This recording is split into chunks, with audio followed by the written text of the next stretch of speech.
Cade Tyson is certainly a risky transfer portal target for the Zags, but the upside is just too high to ignore.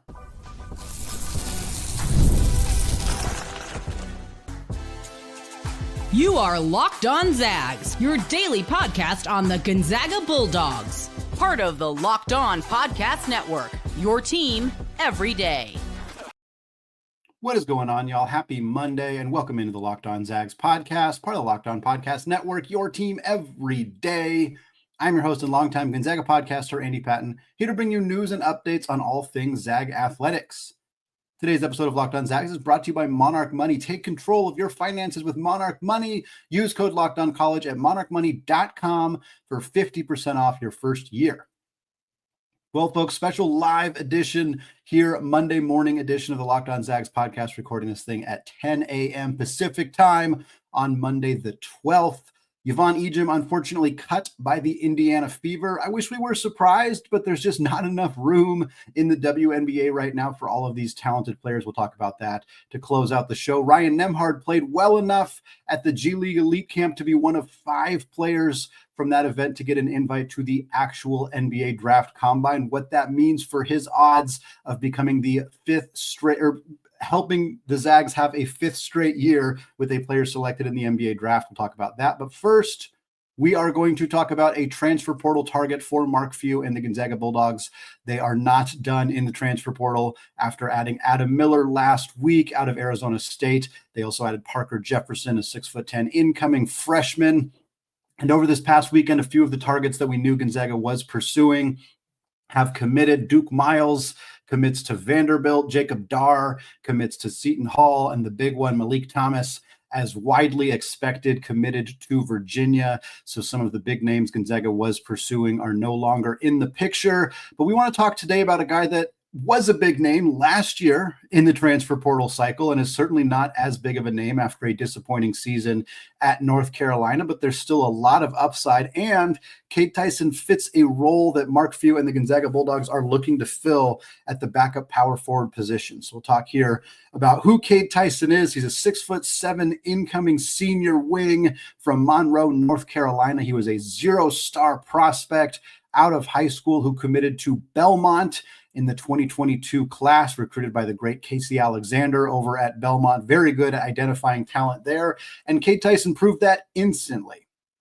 He was excellent for Belmont right away as a true freshman in the 22-23 season. He started 28 out of 30 games, played about 29 minutes per game, averaged 13.5 points, 4.5 rebounds, shot 41.7% from 3, and that was on a little under 4 attempts per game. So he came right out of the gates firing from beyond the arc and was excellent as an outside shooter instantly for Belmont. He also shot about 54% on 2-pointers and 86% from the free throw line. Granted, not a huge volume of attempts as a free throw shooter really throughout his career, because he is more of a 3-point shooter than somebody who scores around the rim, which certainly would lead yourself to shoot very few free throws. But it's nice that he is capable of knocking them down when he gets there.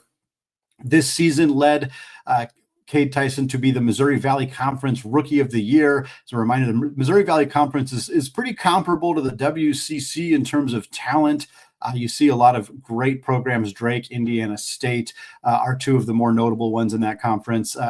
But yeah, to be the Rookie of the Year in that conference is not nothing. It's a really high-level accomplishment for somebody like Cade Tyson. And then he was even better. As a sophomore, he broke out even more in his second season with Belmont. 16.6 rebounds per game, 31.5 minutes, shot 46.5% from 3, 46.5% on 5.5 attempts per game. That is a very good volume and an elite percentage from beyond the arc. He not only led the Missouri Valley Conference, he was second in the country. He was second in the entire country in 3-point percentage based on a minimum number of attempts. The only player who was ahead of him was Kobe Brea, who transferred to Kentucky and then had a remarkable season for Mark Pope and the Wildcats, and is now going to be hanging out with Ryan Nembhard at the NBA Draft Combine. That is how good of a 3-point shooter Cade Tyson was at Belmont in the 23-24 season. He also shot 52% on 2-pointers. Once again, 85.5% from the free throw line. He was all Missouri Valley Conference second team. Now, here's the thing. and this is going to come into play a lot when we talk about his season at North Carolina last year. In that season at Belmont, that team only played one high major opponent. That's it. They did not make the NCAA tournament. They only had one non-conference game against a high major opponent. That was a road game against Arizona. Cade Tyson had 3 points on 1 of 7 shooting. He also struggled a little bit against Drake and Indiana State in the regular season, not as bad as he struggled in that one game against Arizona. And certainly you don't want to take one game against the best team that Belmont played and try to extrapolate that to make any wide-ranging assumptions about Cade Tyson's ability to play against higher-level competition, except that it was a little bit foreshadowing for Cade Tyson, because after the season, he hits the transfer portal, is pursued by everybody. North Carolina missed out on Kobe Brea and said, well, we can't get the best three-point shooter in the country. Let's go out and get the second best three-point shooter in the country in Cade Tyson. When he committed, it was a big deal. North Carolina's back. They got their Harrison Ingram. This is going to be a huge addition for them. And honestly, I have the word terrible in my notes, and that almost doesn't quite encapsulate it. And I know we're talking about Cade Tyson as like a target for Gonzaga, but we're not going to just gloss over the fact that he did not have a good season. And in an era where so many transfers who play really well at the mid-major level, especially program in conferences like the Missouri Valley or the WCC, who transfer up to the high major levels, it feels like the success rate is very high right now. But there are players who do not succeed when making that move, and Cade Tyson was one of them. Last year for the Tar Heels, he only played 8 minutes per game. He averaged 2.5 points, just over 1 rebound. He played 31 games, so it wasn't an injury. He wasn't picking up a bunch of DNPs. He played in 31 games. He just was not really part of the rotation in a significant way, partly because he couldn't shoot. He only shot 1.5 3-point attempts per game because, again, he only played 8 minutes per game, but he shot 29%. He went from 46.5% at Belmont as a sophomore to 29% as a junior at North Carolina. He was much better on 2-pointers. If you look at percentage, 62.5%, but he was 15 of 24. They just didn't take very many of them. From the tape that I watched and the few Carolina games that I watched last year, anytime I saw Cade Tyson taking a 2-point shot, it was pretty much in transition, just an easy, we got to steal at the top of the key, and Tyson's the only guy down the floor, so he gets a wide open lay-in. Sure, anybody's going to shoot well if that's the majority of your 2-point looks. Cade Tyson, to put this into perspective, Cade Tyson scored 81 points the entire season at North Carolina. Cade Tyson made 80 3-pointers as a sophomore at Belmont. He nearly made the same number of 3-pointers as he scored total points the following year for North Carolina. 23 of Cade Tyson's 81 points came in a non-conference win over LaSalle. 23 of his 81, I didn't exactly do the math, but that's a pretty good percentage. It's over 25% of those made shot or of those total points by Cade Tyson, probably close to 30%. He only, after that 23-point performance against LaSalle, which was one of North Carolina's last non-conference games, Cade Tyson scored 34 more points total in the rest of the season across 21 games. He went 5 of 23 from 3 in those final 21 games. Tyson had 11 points on 3 of 7 shooting versus American. He scored 31 points total in ACC play. That's it. So unsurprisingly, Cade Tyson hits the transfer portal after a really rough season.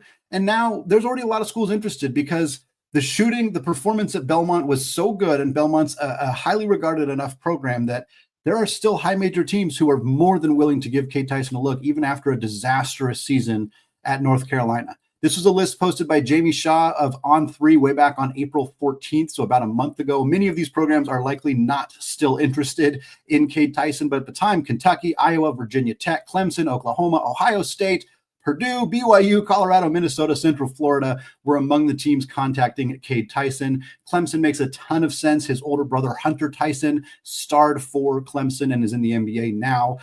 So that is a obvious team to keep a very close eye on in the Cade Tyson sweepstakes. I think Minnesota and Iowa make a lot of sense too. Colorado still makes some sense to me, but some of these other programs, Kentucky's roster is pretty much full. Purdue, I think, is pretty much full. BYU's made moves since then. I think a lot of these teams are not interested. And Gonzaga's interest in Cade Tyson has been reported not as publicly, not out on Twitter, not out on some of the wide social media channels, but there has been rumblings, discussion, chatter, whatever word you want to use about Cade Tyson as a target for Gonzaga. So that is why we talk about him here.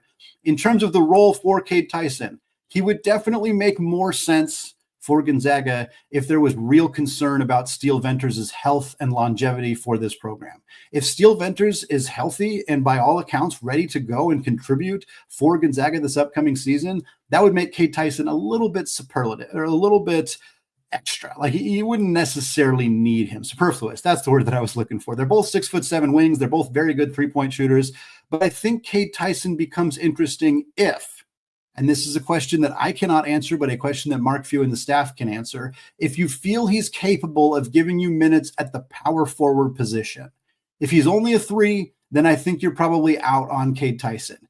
But he's got decent rebounding numbers. He's a pretty big dude. He's like a big 6'7". In the WCC, I think he could play the 4, and Gonzaga needs a backup power forward.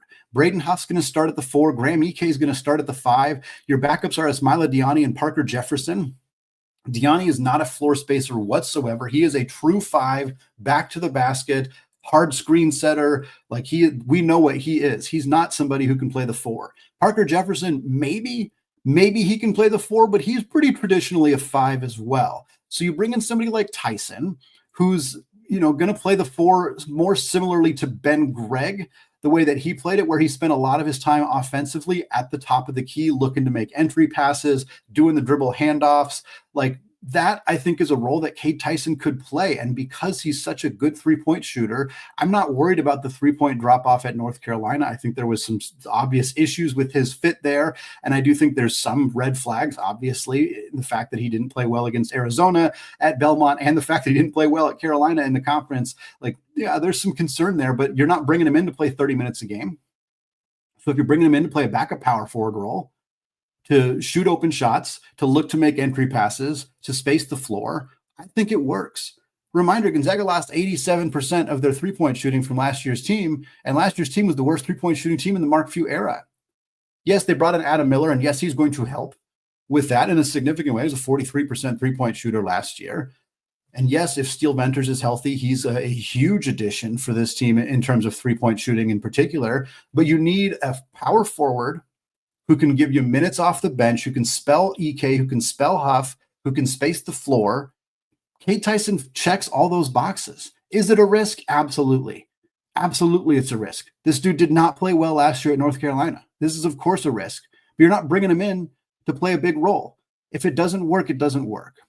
And you don't want to bring in players who aren't going to fit the system necessarily, but we're at a time in the offseason where you're kind of evaluating what do we need and what can we reasonably afford to get, not just from an NIL perspective, but from like do we want to get a younger player who's going to be here for a few years? Do we want just a plug and play, one and done type guy? Like what is the need on the roster? And I think looking at what Cade Tyson is capable of bringing, what Gonzaga needs, and what they, reasonably are willing to pay versus what Cade Tyson is going to cost, which is just an estimation at this point, I think this makes a ton of sense. I think it makes sense for Tyson, too. You get to play for a renowned program, a very successful program. You don't have to compete against high major competition in conference play as much. You obviously will play high major teams in the non-conference. But if you can play well against the St. Mary's and the Santa Claras and the San Franciscos, that's still going to help you look good. It's still going to be tougher competition than you faced at Belmont for the most part. And you don't have to play, the high major programs every single week. So I think that there's a lot of this that makes sense for both Gonzaga and for Cade Tyson. And I'm curious how much the staff will realistically pursue this, because I think it could really work for both sides. Well, folks, Ryan Nembhard, one of 5 players who was invited from the G League Elite Camp to the NBA Draft Combine taking place this week in Chicago. What does it mean for the former Gonzaga guard? We're going to talk about that coming up here in just a second. But first, folks, have you ever checked your bank account and wondered, where did all my money go? Because between dining out, online shopping, and just the general cost of entertainment these days, it's pretty easy to lose track. And that's where Monarch Money comes in, your personal CFO, giving you full visibility and control of your finances. And Monarch Money isn't just another budgeting app. It is a complete financial command center. You can track all your accounts, investments, and spending in one place, so you stop just managing your money and you start building wealth. And instead of juggling multiple apps, you can use Monarch to check your finances, track spending, and even plan your long-term goals. And my wife and I, especially now with our little 14-month-old, we want to make sure that we are on exactly the same page when it comes to our finances. And thankfully, with Monarch Money, managing money with your partner, it's smoother than ever before. You can track your shared and personal accounts, set your goals together, and stay on the same page without all the stress and hassle. So take control of your finances with Monarch Money. Use code LOCKEDONCollege at monarchmoney.com for 50% off your first year. That's monarchmoney.com, code LOCKEDONCollege for half off your first year.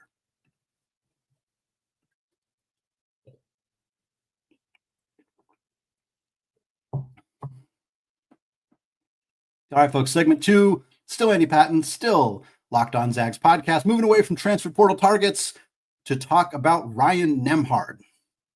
A fantastic week for the Nembhard family. Andrew Nembhard led Indiana to another win over the number 1 seed in the Eastern Conference, the Cleveland Cavaliers. They are now up 3-0 and have a very realistic chance to face either New York or Boston in the Eastern Conference Finals, back-to-back trips to the Eastern Conference Finals. We'll talk more about Andrew later in the week, but I want to talk about Ryan right now, who was one of 5 players who participated in the G League Elite Camp, which took place May 9th through May 11th, who was then subsequently invited to join the other prospects, I think 75 of them total, who were at the NBA Draft Combine.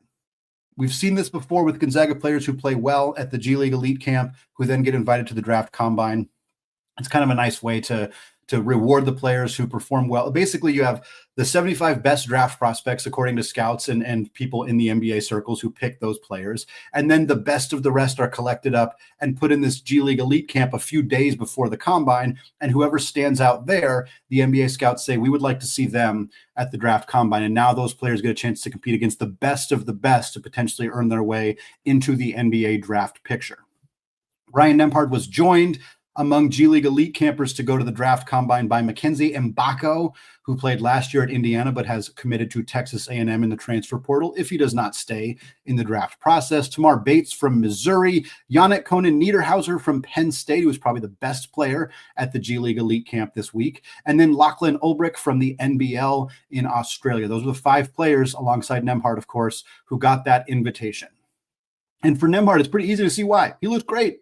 He looked absolutely excellent. You can find clips on social media. You can find some recaps, some box scores, things like that. For Nembhard, there was 2 scrimmages and then some shooting drills. And if you look at his numbers, you can see why he got the invitation here. In the first scrimmage, Nembhard had 6 points. He shot 3 of 7. That was 3 of 5 on 2-pointers and then 0 of 2 from beyond the arc. But the main draw for Nembhard in that first game was he had 9 assists and 1 turnover. If you're a Gonzaga fan listening to the show, that sounds about right. That's what he pretty much put up most of the time for Gonzaga. But a lot of scouts were like, oh, in that competition against, teams that had guys like RJ Davis and Caleb Love and Sean Padula and all these other phenomenal guards, Chucky Hepburn, Nembhard goes out, drops 9 assists with 1 turnover. Also, his team won by 43 points in that first game for Nembhard. The second game, Nembhard had 11 points. He had 6 assists. He had a pair of boards. He also hit the game-winning 3-pointer to give his team a win. Clutch, scoring, distribution skills, he showed it all off. And then in the few drills that we have some clips of, that we have some numbers, some data on from Nembhard, there was a 3-point shooting drill, which is, I think, a huge hinge for Ryan Nembhard. We know he can pass. We know his facilitation skills, his basketball IQ, his floor vision. We know that it's elite. We also know that he's 6 feet tall and that he is limited athletically at the NBA level. So a big question mark in the middle of that is how well can he shoot? Because if he can't shoot, the passing almost doesn't matter, which is very unfortunate. It's just the reality of the situation. But if he can shoot, suddenly you become somebody who has a path to an NBA role. Ryan Nembhard in this, and again, it's a shooting drill, no defense, anything like that. The numbers are always going to be skewed, but Nembhard went out and drilled 19 out of 25 threes. That's 76%. That is excellent. Even in a shooting drill, that's great to be able to do that. So that really, I think, turned some heads, put some eyes on a kid who shot like under 35% for his first 3 years in college, and then turned around and shot 40% last year. I think the combination of him shooting really well last year at Gonzaga, alongside shooting well in these scrimmages as well as in the drills, really helped him. They also had an off the dribble shooting drill, which was 30 shots, basically catching the ball at the 3-point line, taking one dribble onto a mid-range jumper and hitting it from there. 24 out of 30 for Nembhard in that drill, about 80%. Again, you can find some clips of this on Twitter, other social media accounts, just to watch Nembhard drill in these shots. But he looked great. He looked great as a scorer. He looked elite as a facilitator, as a passer. We know that. He's always has, so not a surprise there. And now he gets this tremendous opportunity to compete against the very best of the best at the NBA Draft Combine. And the thing is, like, he already, and again, I say beat out, like he beat out Chucky Hepburn and RJ Davis and Caleb Love, who were all at the G League Elite Camp but not invited to the Combine. I say beat out because he was given an invitation and they were not. But it is worth pointing out that I think a lot of this is NBA scouts, they know who Caleb Love is. They know who RJ Davis is. They probably saw more of those guys in college than they saw of Ryan Nembhard, who played in the WCC, who played in the Big East, which draws scouts, but not at the same level as somebody at North Carolina or at Arizona, or in Chucky's case at Wisconsin, followed by Louisville. So I think that those guys are a little bit more scouted, whereas Nembhard, they were like, let's see more from him. Like, I want to see, like, we don't really care what he did against Pacific and San Diego, but I would like to see what he can do against some high-level performers. Obviously, there, and I don't want to say nepotism because it's not nepotism, but his name carries some weight. The fact that his brother was a similarly under-scouted, underappreciated prospect in the NBA draft. At this time in 2022, Andrew Nembhard was not considered likely to get drafted. And then he played well, and then he did well in workouts, and then he got drafted 31st overall by Indiana, and then he got the largest guaranteed contract by a second-round pick in NBA history, and now he's a starter for a team that's probably going to go to the Eastern Conference Finals for a second year in a row. He's been tremendous, and that absolutely helps fuel the narrative for Ryan Nembhard. You could argue whether it should, but it does. It does. And yes, Ryan is 5 inches shorter than his brother, and that is a huge problem, unfortunately, for Ryan. But now he gets a chance to compete against the best guards in this NBA draft class. Dylan Harper from Rutgers, Jeremiah Fears from Oklahoma, Igor Demin from BYU, Nolan Traore from France, Mark Sears, Cam Jones, Kasparis Giacosonis, Tyrese Proctor, Javon Small, all of them. All of the phenomenal guards that are in this draft process, Nembhard now gets to compete against them this week in Chicago as part of the NBA Draft Combine. I'm incredibly excited to see what Ryan can do. We know his passing is elite. Last year, he had 344 assists, fifth most in the history of college basketball. That's 351 by Kendall Marshall in 2011-2012 is the most since the 1990, the year that I was born. So Nembhard has the second most assists in a single season since I was born in 1990. That is wild to say out loud. He does not turn the basketball over. He shot well from three. We know all of these things about Ryan Nembhard, and now he gets a chance to prove it against the best of the best, and will hope to sneak his way into the second round of the NBA draft, because Gonzaga's got a 4-year streak going. They've had at least one player selected in each of the last 4 NBA drafts, and they would love for that to continue. Last year was Anton Watson, who was one of the last players picked. Before that, it was Julian Strother, who snuck into the first round in 2023. Before that, it was not only Andrew Nembhard, but it was also Chet Holmgren, who went second. And before that, it was Jalen Suggs, Corey Kispert, and if you count him, Philip Petrusev, who were all selected in 2021. So we'll see if Ryan, with no disrespect to Ben Gregg or Caleb Fowler or Nolan Hickman, but those guys are not going to get drafted. They may get signed. They may even make the NBA at some point, but they're not going to get drafted. Ryan's the only one who has a realistic chance of getting drafted. Again, unless you count Hunter Salas, I'm not going to count Hunter Salas, although I do think he will get drafted. And you can count that if you want, but it doesn't really count to me. But Nembhard has a realistic chance of getting selected and making it 5 years in a row for Mark Few and the Gonzaga Bulldogs having a player picked in the draft. And that is an incredibly cool accomplishment. Going to be a ton of videos, clips, discussion on social media about Ryan Nembhard this week in Chicago. So definitely check those out. We'll have some updates throughout the week as well here on Locked On Zags. Folks, closing out the show, Yvonne Ejim sadly cut by the Indiana Fever during the WNBA preseason. It's not surprising for a league that just does not have enough room for all of the talented women's basketball players in the country. We're going to discuss that coming up here in just a second.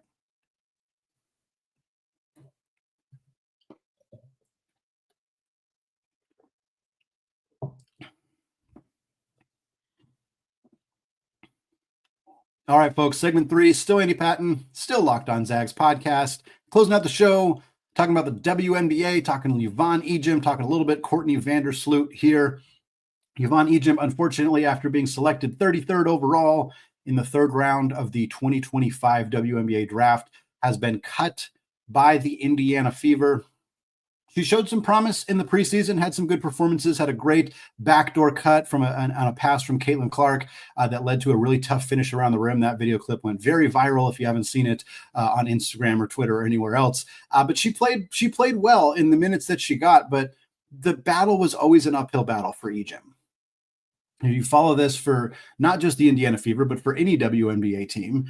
As soon as the draft happens, you start looking at the roster, and for Indiana, like people were posting about it, people that I follow who cover the team, Tony East, who covers the Pacers and the Fever for Locked On and for Forbes, he was basically saying there's 5 players competing for one spot.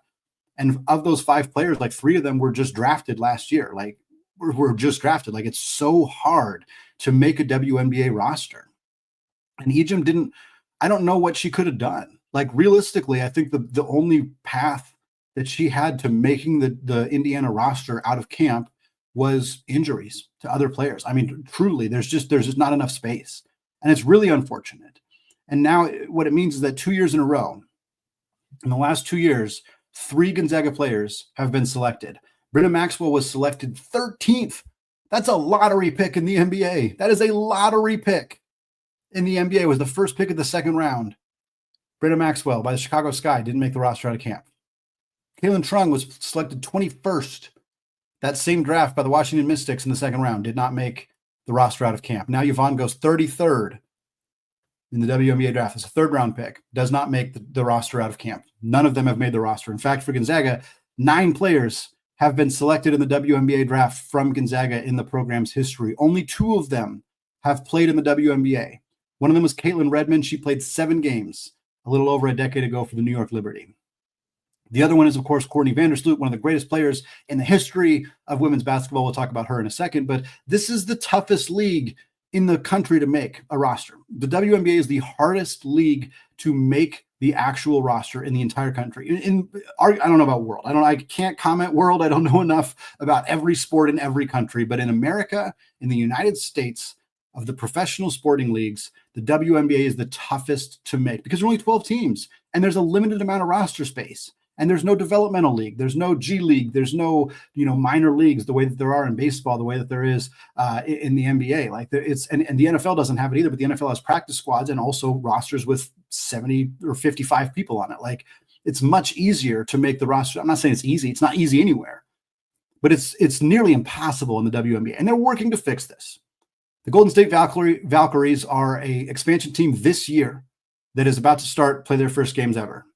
That's a huge step in the right direction for adding more professional players to the league overall and also spreading out the talent a little bit more.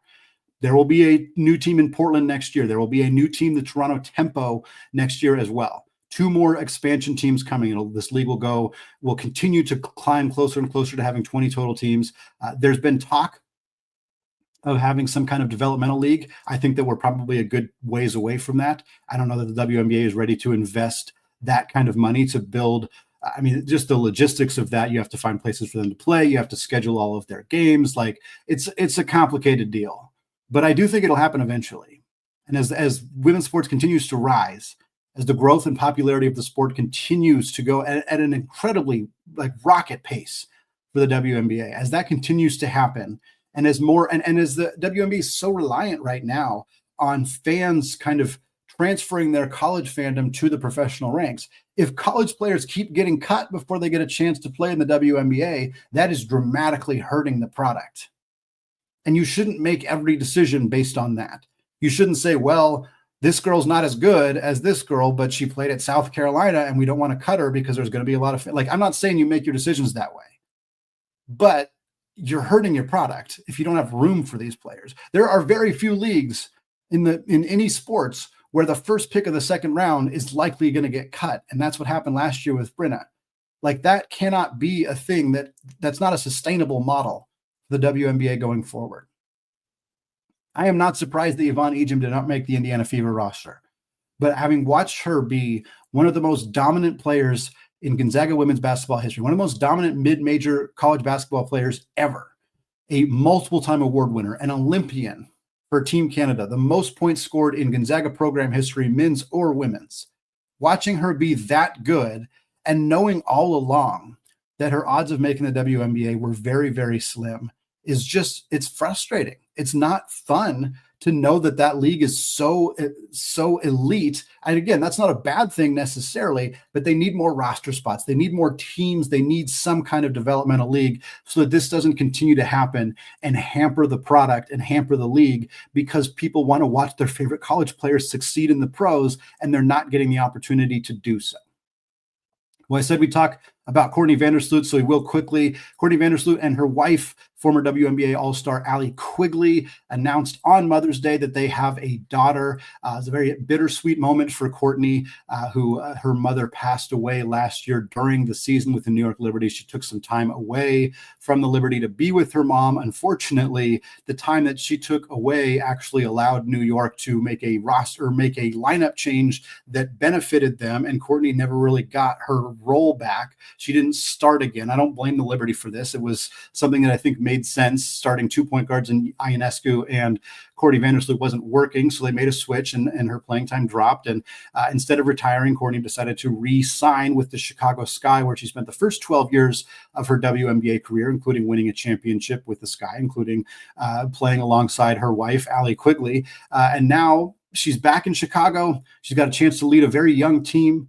With Angel Reese and Camila Cardoso, 2 rookies last year. Haley Van Lith coming in as a rookie this year, who will be Courtney's backup at the point guard position. I'm really excited to see how Courtney does with the Chicago Sky. I'm also very happy for her and her wife to have a daughter. I'm sad to see the post on Mother's Day. It's got to just be gut-wrenching to, be missing your mom on that day and having and becoming a mom yourself. Just a complicated set of emotions, I would imagine, for Miss Vandersloot and for Allie, but very excited to see what Courtney's able to do this year.